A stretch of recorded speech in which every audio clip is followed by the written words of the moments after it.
నిండా ఆశలు, ఇంటి నిండా కష్టాలు, పెరిగిన ధరలు, తరగని బాధలు, పాలవాడికి, నీళ్లవాడికి, రెంటుకి, కరెంటుకి, రేషన్కి, మందులకి, కూరలకి, కూతుళ్ళకి, అల్లుళ్ళకి, కొడుకులకి, చదువులకి, పండగలకి, పబ్బాలకి, శుభాలకి, అశుభాలకి, అన్నిటికీ ఖర్చు ఖర్చు ఖర్చు. తెల్లవారితే సమస్య, నోరు విప్పితే డబ్బు, అడుగు వేస్తే అప్పు. అన్నిటికీ సాకు 1వ తారీఖు. అది సర్వరోగ నివారిణి. 1వ తారీఖు అని 30 రోజులు ఎదురు చూస్తాను సార్. చివరికి అది ఇలా వచ్చి అలా వెళ్ళిపోతుంది. వరద బాధితులను ఆదుకోవడానికి హెలికాప్టర్ వచ్చి వెళ్ళిపోయినట్టు.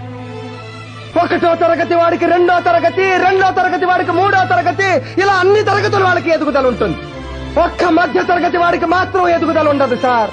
ఒక్కడు రెక్కలు ముక్కలు చేసుకుని సంపాదిస్తుంటే 10 మంది అడ్డగాడిలా కూర్చుని తినే దౌర్భాగ్య సాంప్రదాయం మారినంత వరకు మా మధ్య తరగతి కుటుంబాల కథ ఇంతే.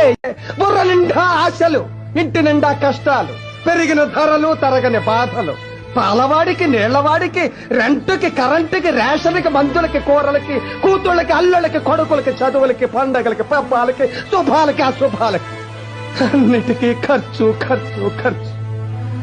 తెల్లవారితే సమస్య, నోరు విప్పితే డబ్బు, అడుగు వేస్తే